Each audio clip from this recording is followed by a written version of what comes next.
Welcome to WitchLit, a place to talk about the craft of writing and writing the craft. I'm your host, Victoria Raschke, author, publisher, witch, and nosy Scorpio.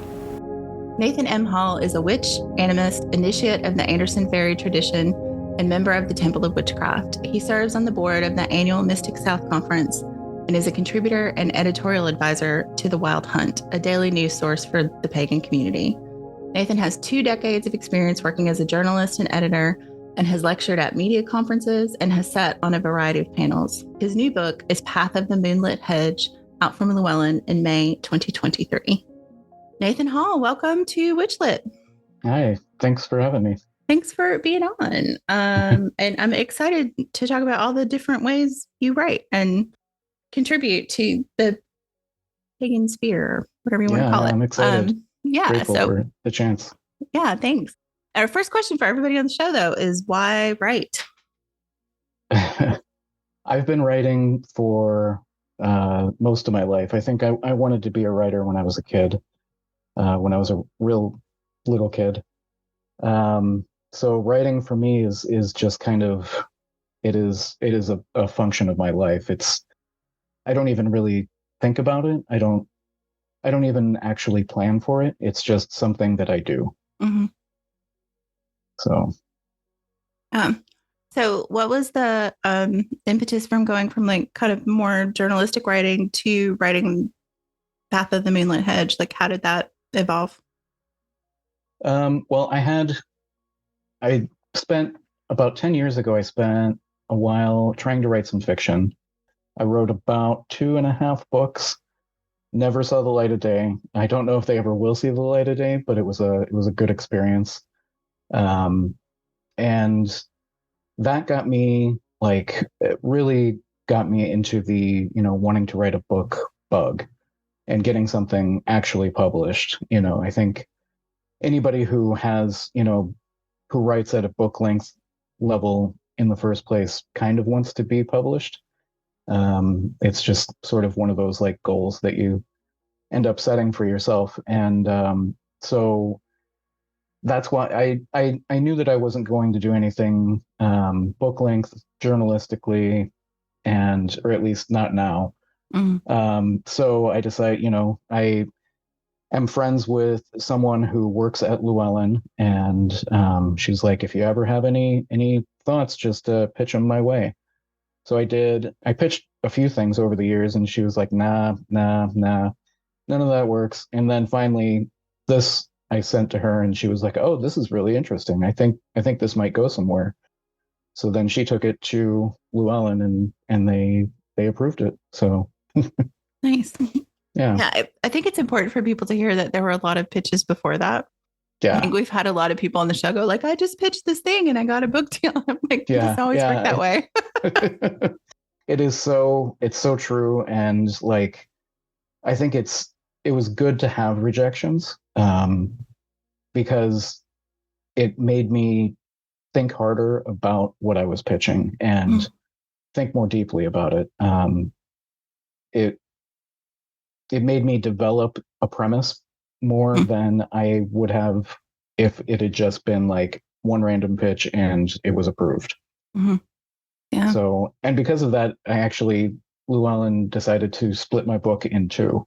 So I signed a 2-book contract with them on this one because they were like, this is great, but all of this other stuff is in a second volume that comes later, and you need to kind of ease people in, have some introductory material, and because there was a lot there. So rather than having a 400-page book, they decided maybe to have this and then another volume after. Yeah. I think that's interesting. I do wonder, like, do you think that because you knew you were pitching to Llewellyn, kind of looked more at like what Llewellyn publishes and what they kind of want? And maybe if you just done like a broader pitch? I think, I definitely pitched to Llewellyn, knowing what they do. It was hard for me to agree to splitting the book in 2 because frankly, Llewellyn does have a sort of like they publish a lot of introductory material. They publish a lot of material that's accessible to people who are just starting their journey, or maybe in the early to mid stages of their spiritual journey. And I don't think that's the case across the board for everything that they publish, but that's sort of the reputation that they have, I think. Mm-hmm. And it was hard for me to agree to do a book that, like this book to me feels like I do delve into, I go deeply in a couple areas, but I'm also some of the material at the front of the book is a little more introductory, and I was like, well, I just want to do my thing, and they're like, well, you have to bring people in and ease them Mm-hmm. into it. So yeah, it was. Yeah, I do kind of wonder, like, I mean, I think you're right. I think Llewellyn does have this, it's kind of known. I don't really want to say reputation because I think maybe that's a negative connotation, but I think they are kind of known for, like you said, more like all of their books kind of have this, I guess when they're introducing like a way of practice, like here's the basics. Like, and I feel like, and because I've read so many Llewellyn books lately, that the thing I have to remind myself is nobody is reading this many of their books. Right. Like most people are not reading like, 10 Llewellyn books over the course of a couple of weeks. Right. But I do think it is there that you see that kind of pattern in the book of like, here's the introductory material. A lot of it starts with like learning mindfulness and meditation, which I think is really key and important to more advanced concepts. And it's the thing that has been really interesting is to look at all of the different ways people approach it. Yeah. And I think that to me is kind of fascinating. And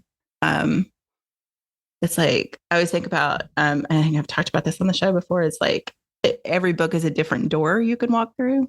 Right. And so depending on which book you pick up first, this is going to be your introduction to it. So I see their rationale in it. Yeah.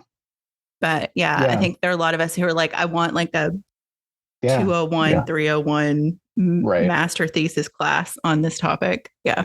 Exactly. Yeah. And hopefully the next one will get there for me. But yeah, well, that's exciting. So are you writing? You're writing that now, or it's done mostly? It's not done. I'm doing the sort of research, background writing, doing all of that while dealing with my book launch that's happening right now. So that has been like a full-time job. Yeah. I have contacted every witchy, metaphysical, whatever store that I could find, basically east of the Mississippi. Mm-hmm. And I'm sure there are tons and tons that I've missed, but I've actually like personally sent out like mailers and promotional material and a personal message to all of these different shops. Oh, nice. Introducing myself, introducing the book. And it's, I have some background in like marketing through journalism, my journalism job. Right. So I know effective ways to sort of do that. But it's not something that I really wanted to do either. It's very time consuming. So if listeners picked up on perhaps some smiling going on, my cat just walked in front of the camera with his tail up in the air. But yeah, no, I think that's probably a boon to you because I think a lot of writers come into it not really knowing how to do any kind of marketing, and that's not really how it works anymore. Yeah. I think that's for sure. That's really good. I also wish if someone is listening that needs a project, I wish there was a master list of metaphysical and witchy shops somewhere. I'm making one that people could tap into. Good. Because it's just like, it's such a resource that we need and no one has it right now. Yeah. I think so. Something that I've been thinking about doing is I have it as a Google sheet, and it's just name of the store, email address, physical address, and I think their URL as well. Yeah. And and for me, I have on there information about like when I mail, when I contacted them, when I emailed them, when I sent them a physical letter, did they ever respond? Did I respond back to that? Blah, blah, blah. It's just like my project management mind trying to stay on It top of sounds like the everything. spreadsheet I keep for the podcast. It Yeah, sounds very similar. Yeah. So, but I'm thinking, like, to your point, I'm thinking about maybe taking that, making a copy of it, and stripping out all of my stuff, and just making a public document that people can edit, and then we can Like, oh, this place is collectively, closed. This place yeah, opened. yeah, or people can add new stores or whatever they want to do. So Yeah. I'm thinking about doing that. I just don't know if I want to be the person that maintains it. Yeah. Well, I think making it a public document can be really helpful because I do think, Yeah. it's one of the things I miss about WitchVox. Like the demise of WitchVox was such a loss. Yeah. And yeah, like I think having something like that available to people, especially to authors or anybody who's trying to get in contact with those folks. Like we're a publisher and we're publishing a lot of books that are, in this space. And even as a publisher, I don't have a way to directly reach out to so many places. So yeah, it would be great. It would be a great resource. You know what I started? I did this. I just went on Google Maps and I put in witch store in the search, and then I just zoomed into different areas around the United States. Yeah. And I found that Witch Store kind of like cut out some of the more new agey stores that wouldn't want to carry my book in the first place. Yeah. So I don't know. That's that, and I just did that. Like literally, I've probably spent a dozen hours working on that to create that document. Yeah. Oh no, it's those things take so much time. I in a previous job just had to do like a landscape sheet of like farmers markets. Okay. Want to talk about something that's ephemeral and hard to track down? Oh yeah, no kidding. Because they don't even always have the same location. Right. So, and it took me. I probably worked on that thing for a solid 6 months, off and on, just trying to get it. And even by the time I gave it to the people who wanted it, I was like, I can't guarantee that this is up to date. Yeah. So. Yeah, because and that's the other part is like, I mean, way back in the 90s, I was working somewhere where they just needed you to call to make sure businesses were still open. So it was just like a call center job kind of thing. And I would just like call the number. And then if somebody would say hello, you just hang up and that's it. The number's still active or whatever. So, but it was, just checking on these businesses to make sure that they were still open. And now we have a lot more technology, but it still seems to be as time consuming. Well, and I just think there's so much like legacy stuff online now too, that like the site hasn't been updated since like 2015 or like 2003, and you're like, okay, well, this data is obviously not good, or I can't rely on this data kind of thing. But but that is more marketing than writing. Although we do talk about marketing on the show sometimes too, because like I said, you have to do it if you're going to publish. You've got to be able to do that too. Yeah, absolutely. But one of the things I really enjoyed about the book, and I think this is one of the things that I like about witchy books in the era that we're in, is there's a lot of you in the book. There's a lot of your personal practice, your personal story.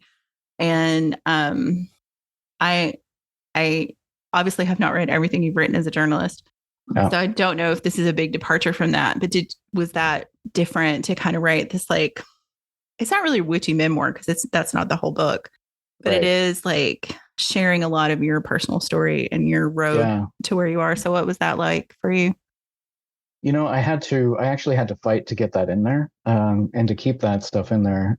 For me, that's how I relate to like some of, to your point about,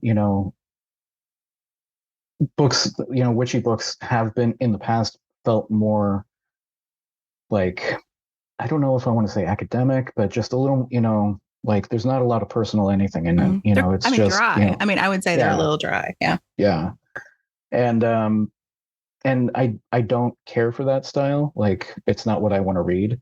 I'll read it if I feel like the information is good, but I really do enjoy anecdotes from a person's life. It draws their story closer to me, and I've always written in this style where it's almost like a confessional sort of tone. And it's probably, I mean, my editor was like, "You're writing too bloggy," and I'm like, "This isn't bloggy. What are you talking about?"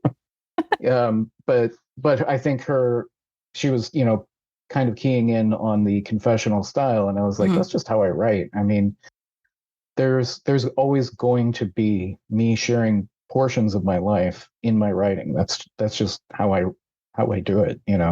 I can't imagine writing any other way. Journalistically, of course, you remove yourself from everything, and I do enough of that kind of editing and writing in the first place. So if I'm doing something that I'm going to put my name on and publish it as a book, I want it to be sort of a reflection of who I am. Yeah, I think that's interesting that they refer to it as blogging, because I think about confessional writing really so predates blogging as a a genre. Like confessional writing is just a style that's been around forever. Yeah. But yeah, no, I think it just, I mean, in addition to making, for me too, the books more interesting, is that you really see these concepts applied in a way that I think if you're just getting a spell with no background or no understanding of where the person's coming from, it's just not the same. It's not as rich a text to me as when you get like, oh, this is my experience. It also makes me trust the author a little more too, that it isn't just a recipe book kind of thing. You're seeing that I've done it. You're seeing that I've done the work. I'm telling you how I developed it and everything. With the chapter on like fungi.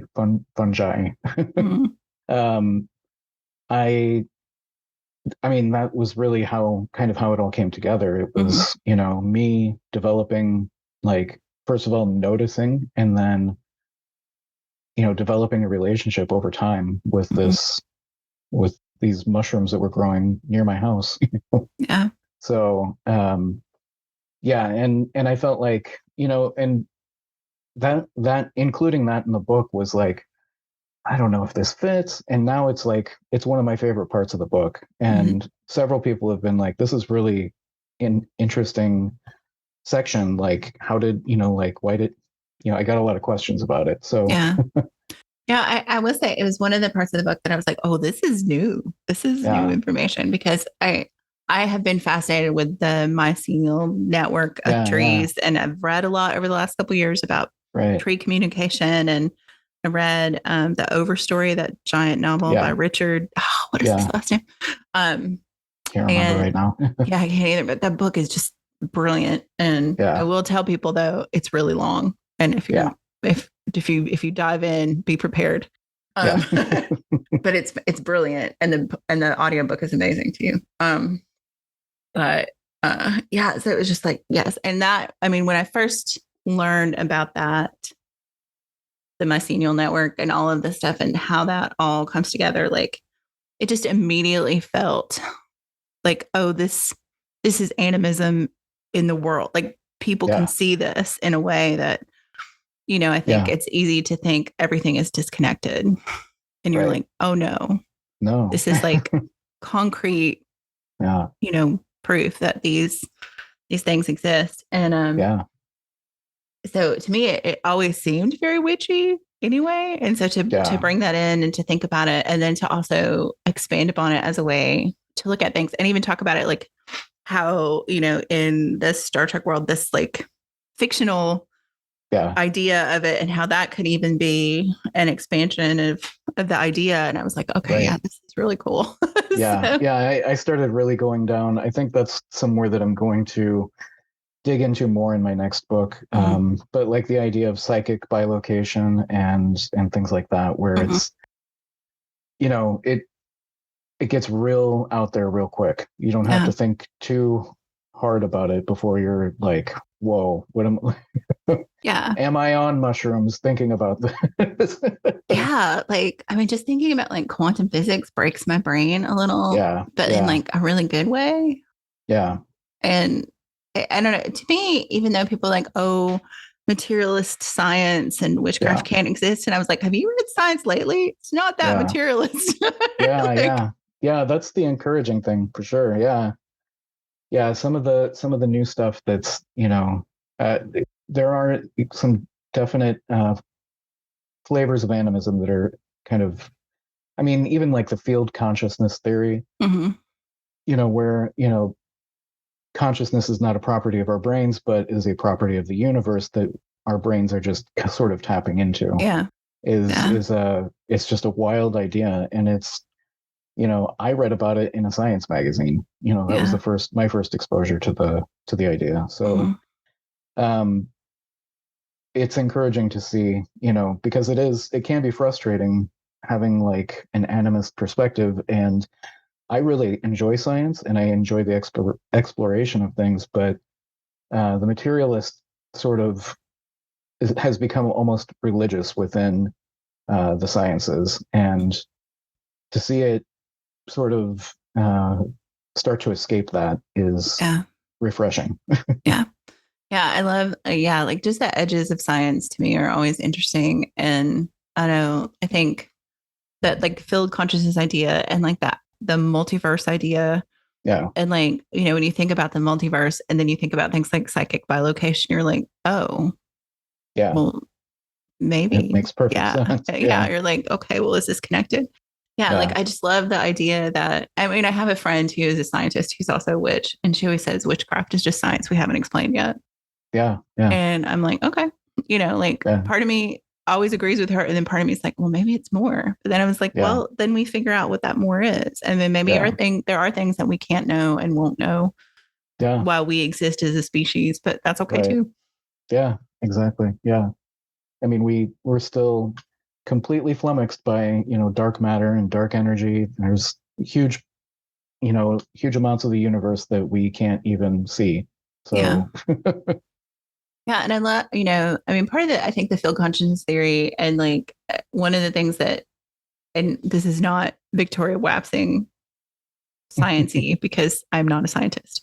But one of the things I thought was interesting about it is like, we have all these explanations for why people fall in love, like these chemical kind of things. And I was like, well, if you expand that idea out, it's just the universe falling in love with itself, right? yeah, I mean, it's I love that. you Yeah. you can get really weirdly new agey if you Oh, go yeah. out there too far. But Yeah. like it just kind of like it's almost like the things that we feel intrinsically sometimes or the things intuitively that we think about, and then you find out later like, oh no, there's a reason behind that Yeah. is fascinating to me. Yeah. Yeah, for sure. And that's kind of, where my animism lies, is in that territory where, as you said, it's the universe falling in love with itself. Like, ultimately, I don't see division between, you know, any of us, any of the other than human beings that Mm. we interact with, um,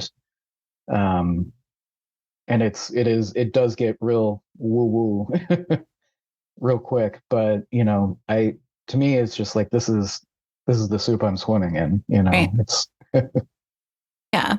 And I think for me, it's like I think there was a point in my life where like I wanted to understand everything. Like I just yeah, needed to know. And now yeah, I'm more like I am comfortable with the mystery. Like that's yeah, okay too, and maybe that just comes absolutely. with age or exhaustion. I don't know.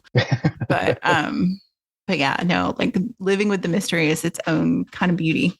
Yeah, absolutely. But so I'm curious how like talking about that subject in a book, like how do you lead people into that? Like how do you this conversation between us is not the same Yeah, as someone picking up a book and reading about it. So how do you is that part of like the process of the second book? in a way, for me, it just quickly gets into. I think, this is where I end up just being like, it's just the star goddess, or it's just the universe, and Mm-hmm. like, like we are the universe. We are the universe. There's a famous quote: "We are the universe experiencing itself." Mm-hmm. Or maybe it's a cliche. I don't. But it to me. It's like it is a fundamental truth. It's in my worldview. It's there is not the separation is an illusion Mm-hmm. between people, between animals, between whatever. We are all the material of the universe, and the energy of the universe. So Yeah. that's kind of where I take it, and I get real deep with it sometimes, but um yeah, it, it will be something that I have to dig more deeply into to get into print. Mm-hmm. um and have it make any amount of sense. It's a topic we've been thinking about for a long time as people, as witches, as just humans. And, I think, what is it, the Arthur C. Clarke quote about, sufficiently advanced technology is indistinguishable from magic, or, Right. and I don't know, the thing that has been like the edge area for me with like my animism is like, okay, it's become almost second nature for me to think there's no separation between like me and other people, me and plants, me and other animals, like, but what about like the house I'm in? What about Right. like my car, my computer, like the clothes I wear every day, that kind of stuff? Like, how do I bridge that gap?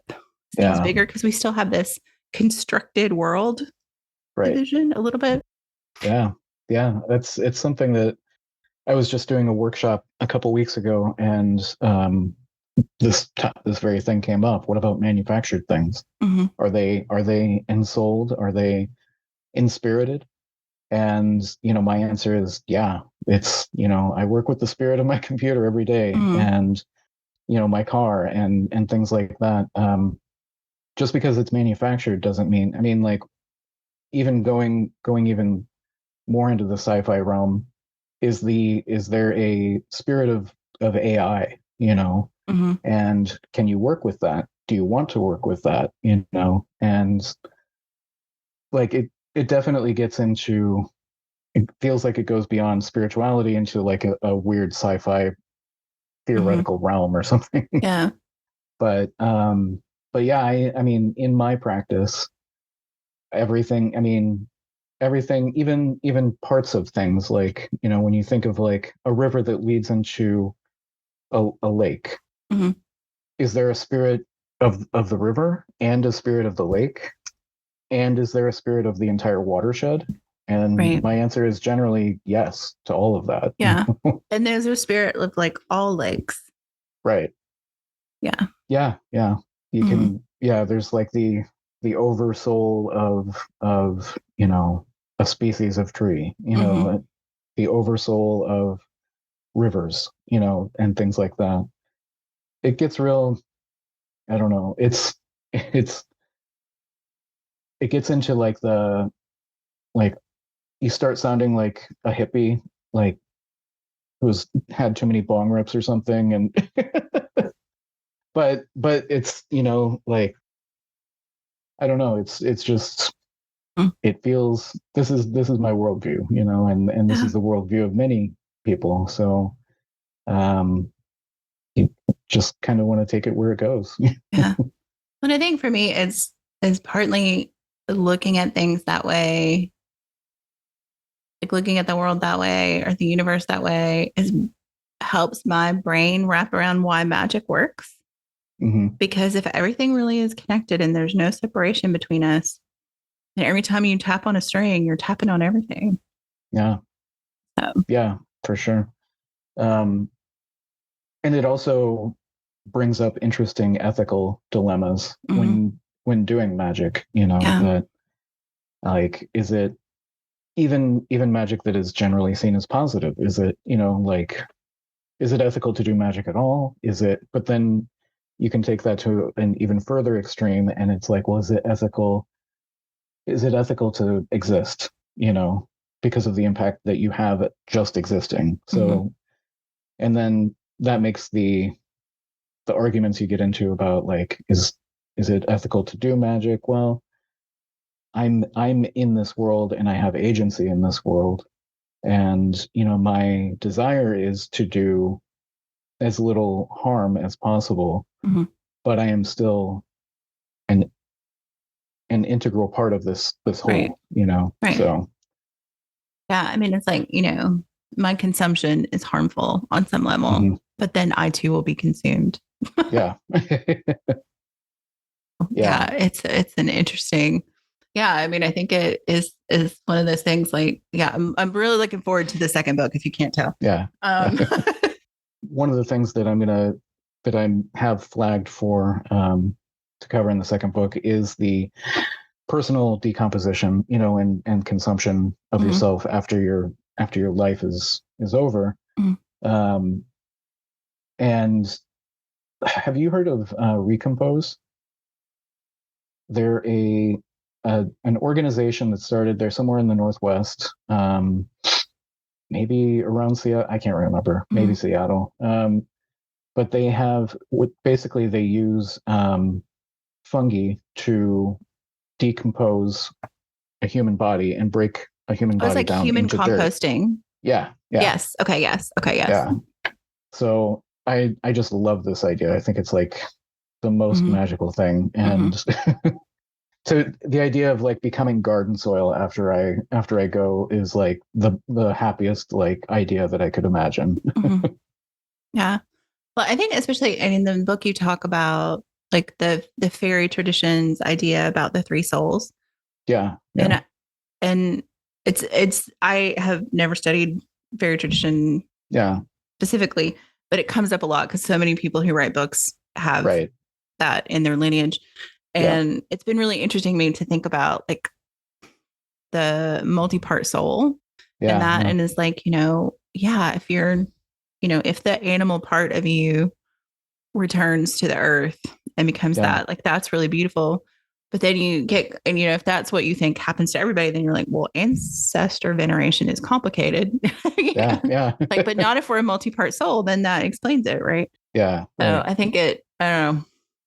I yeah, really liked the way you talked about it in the book. And it's one of those things like, oh, maybe I need to dive a little deeper on yeah, that. yeah. And it's not just fairy tradition that has the multi-part soul.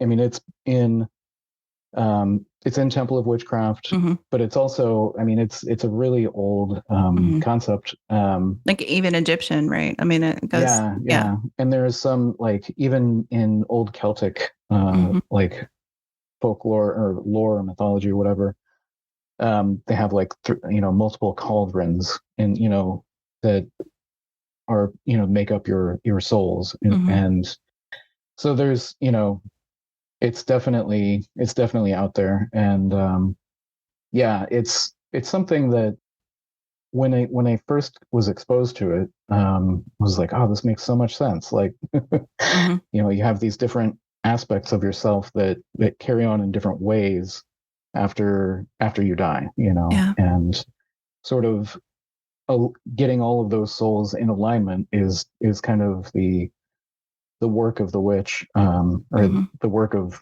this witch. Yeah. Yeah. Yeah. I think, I don't know. It's just one of those things like sometimes you just come across a concept and you're like, oh, well, that explains this thing that I've never understood. Or like, Yeah, this thing that's like never quite worked right in my yeah, worldview. And you're like, oh, somebody else already thought about this. Um, which is why I am a book witch, I guess. yeah. So, but one of the things I was thinking about is like you talked a little bit about like doing research and pre-writing for the new book. So just what does that process look like for you? Like what does when you have an idea, like how do you dig in? Well, most of my ideas actually come when I'm on walks. Like I'm walking through our watershed here, which is all like wetlands, Mm-hmm. and it's the time that I'm connecting most, obviously with nature because I'm in it, but I'm also connecting with sort of the spirit of my creativity and just allowing free thought to flow and being inspired by what I'm seeing around me, Mm-hmm. and so that's where like most of my ideas come from that. And then I bring it home and just start journaling about it. Maybe even on the trail, I'll like write a little note on my phone, um, just so I remember it. And then I start looking into, doing research and, has this ever been, like, is this a new idea or is this an idea that somebody else has come up with before that I just have never encountered? Mm-hmm. And then, start doing, I like to do some scholarly research to, back up the main points of what I've written. So I have a friend who has jailbroken JSTOR for me. They work for an educational foundation, Mm-hmm. so I have access to their login and Mm-hmm. and get Well, that's to nice. Yeah. run around in there a lot. And that's a good place. And then I just read pretty widely in the sciences and like popular science writing. Like Mm-hmm. Michael Pollan is one of my favorite writers. Mm-hmm. um, and just see, what they have to say, and then look at who they're referencing. So looking through their notes and seeing, oh, who is this? Should I look into them? This point correlates with it.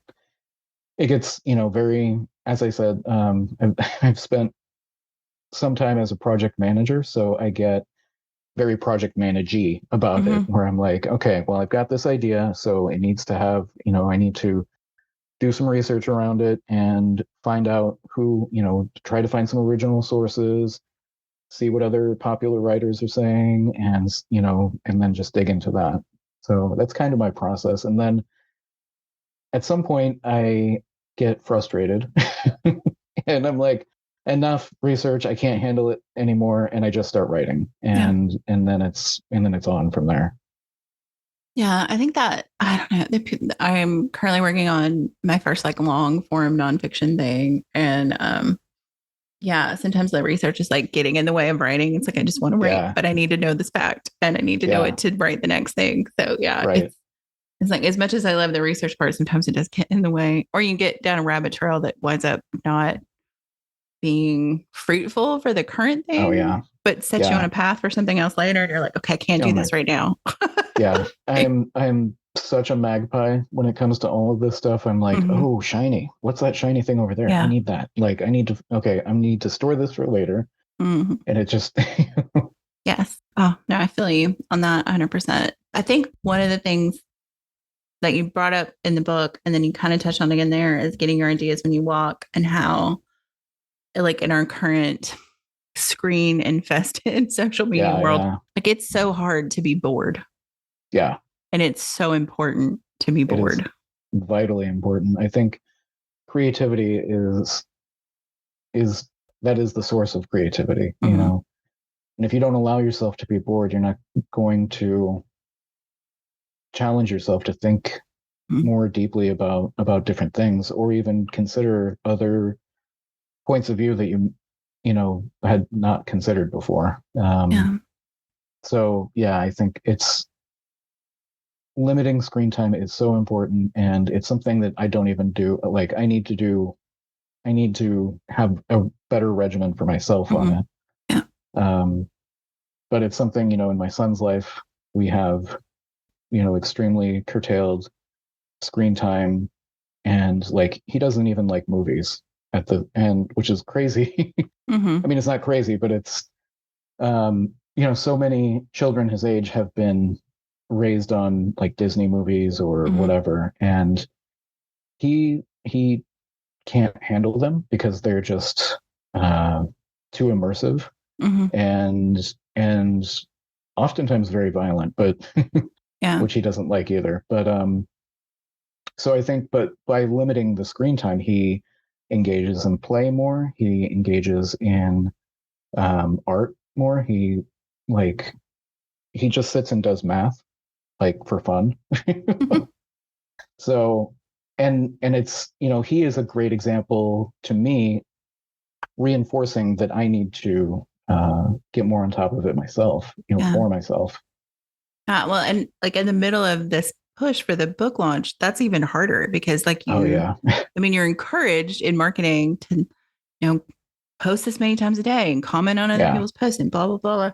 You're right. like, this is stealing my brain. It is. Yeah. And I'm not a huge fan of social media in the first place. I really,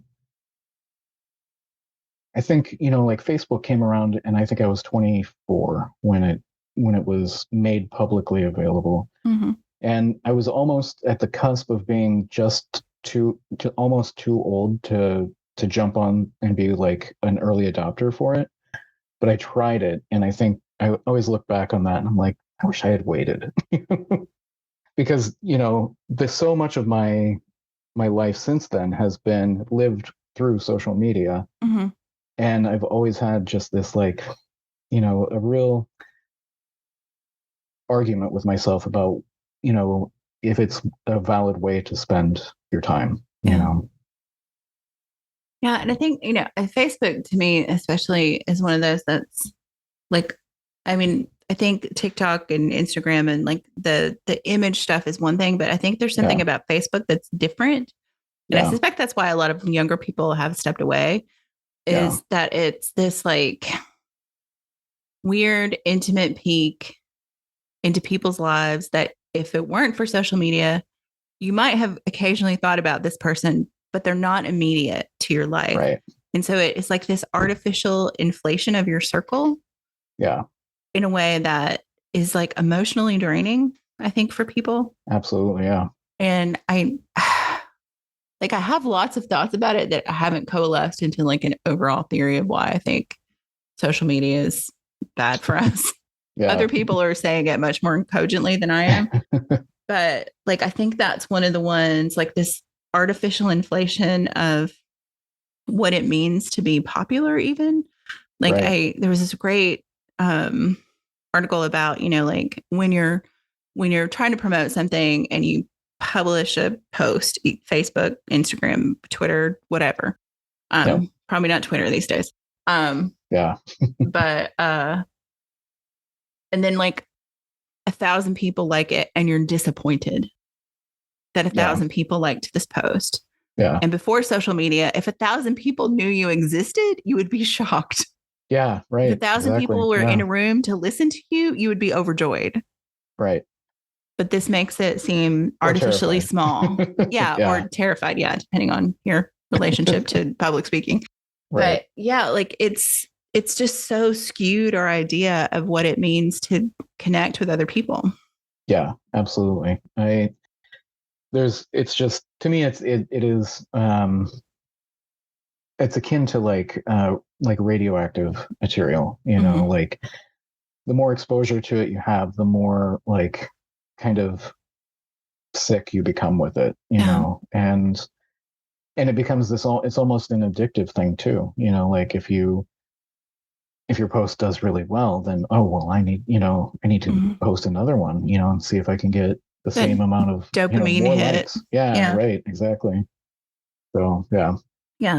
I just feel like it's so changed our idea about what success looks like too. Like I think about, in the midst of all of that merger that didn't happen between a couple of the big publishing houses, right, when they were saying that 50% of the books that they publish sell less than 12 copies. Yeah. 50% of the books sell less than 12 copies. And I've heard independently published people say, I'm really disappointed. My book's only sold 500 copies. And I was like, do you realize what that means? You have beat the odds. Yeah. You beat 50% of books published by major publishing houses if you've sold 500 copies of your book. Yeah. Yeah. But it's a disappointment. Yeah. So. Yeah. And I think there's a lot of different factors that go into that too. I used to work at a Barnes and Noble, and I just remember remaindering all of the paperback books that would come in, which, for those who don't know, remaindering is essentially where you tear the cover off of the book and throw the book away. And you send the cover back to the publisher as proof that their book didn't sell. And it was just like a heartbreaking thing for me to just sit there and rip the covers off of all of these books and just be like, somebody put so much work into this. And, it's but the publishing industry, even back then, was pushing out such volume that they weren't able to adequately market the material that they were putting out. When it was still their job to do that. Very few publishing houses do much in the way of marketing at all anymore. So it's a strange business, that's for sure. And I, seeing it from multiple sides, you just start to right. realize like how strange it is. Yeah. Okay. Well, cool. Well, we try to keep the podcast to an hour because Okay. that's my attention span these days. Okay. But I also think, when I look at podcasts and I'm like, 3.5 hours, like I don't have time for that right now. Right. So I think an hour is a good run. But I wanted to give you an opportunity to kind of plug what's coming up for you. Like I said, this will come out in the beginning of October, and like where people can find you, and then we'll do our game of chance question. Great. So this is going to be in October. So I'm going to be appearing at the end of October at the Florida Pagan Gathering in Silver Springs, Florida. It's October 25th through the 29th. I'm one of the headliners for that event. And then I will have just gotten back from making appearances at Summer Magic in Orlando in June, and Mystic South in July in Atlanta, and Temple Fest with the Temple of Witchcraft in September. So those are appearances that will have already have happened. Yeah. So in the next year, I'm going to be, after all of the appearances are kind of wound down, I'm going to, knuckle down and get to work on the next book, which I don't know. It's probably not coming out in 2024, or if it does, it'll be towards the end of 2024. It's probably 2025. Okay. But yeah. That's the other thing I think sometimes people don't know about publishing is that tail is from when it finishes to when it appears in the world is very long sometimes. It's very long. Yeah. I finished Path of the Moonlit Hedge in June, end of June 2022. I think that, yeah. So a year really between when you finished and when it came out.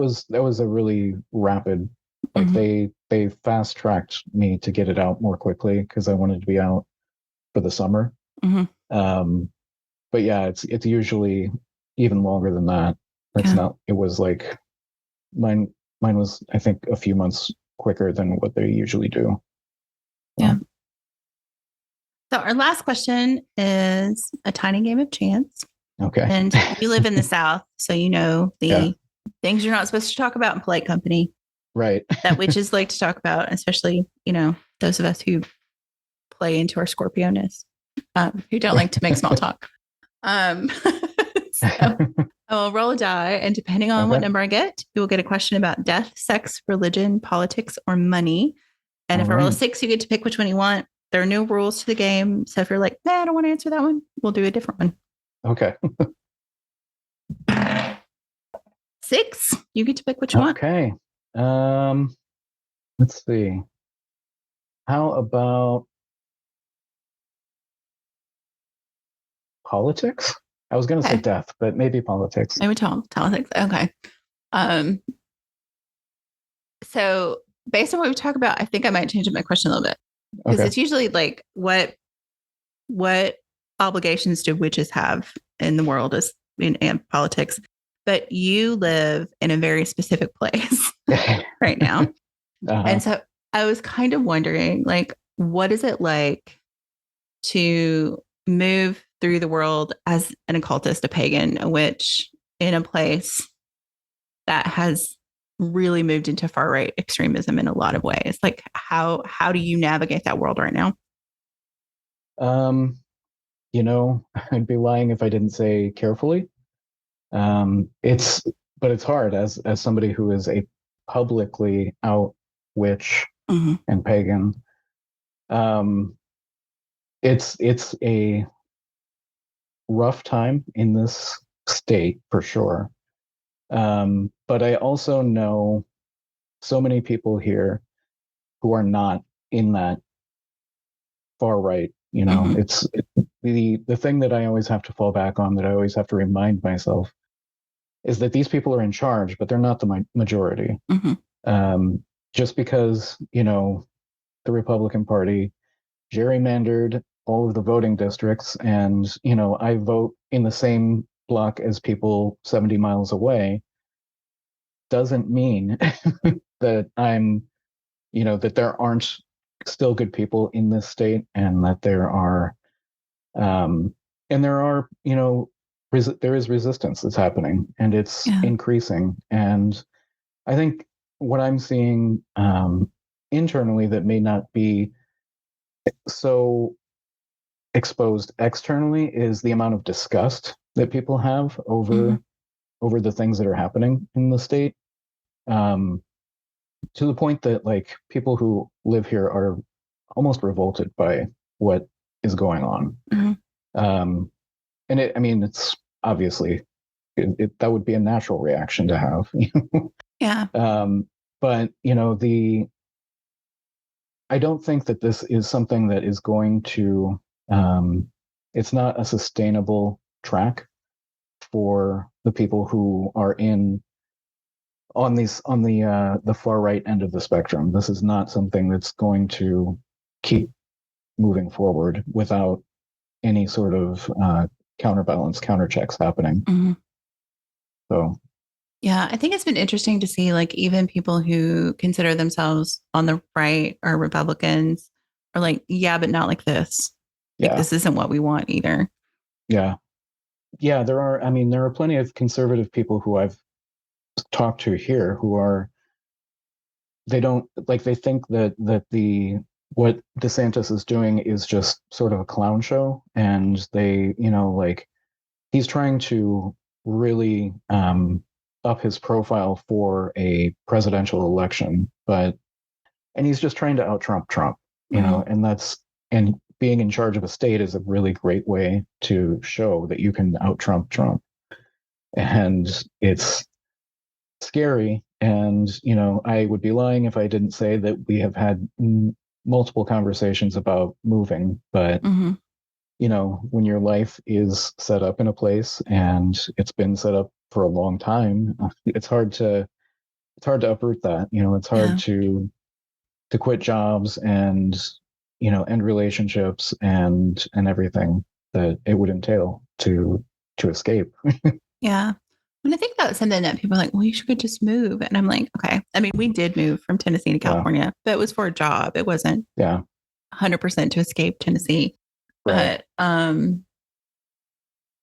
it's like, but this is where, like you said, this is where people's lives are. Like, yeah, and even now at a distance, like, I'm so disgusted with some of the stuff going on in Tennessee. And I'm like, yeah, this is not who my neighbors were. This is not who my yeah, community was. Like, where are yeah, these people coming from? Like, this is not, yeah, and like, I think that idea that you're just going to write off a whole region of the US because it's the South. And I'm like, it's also yeah, like the part of the country that has the highest Black population. So you're basically yeah, telling me that you're just going to write off, you know, yeah, the majority of Black people in the United States because they're in right, the South. I was like, yeah, that's crazy to me.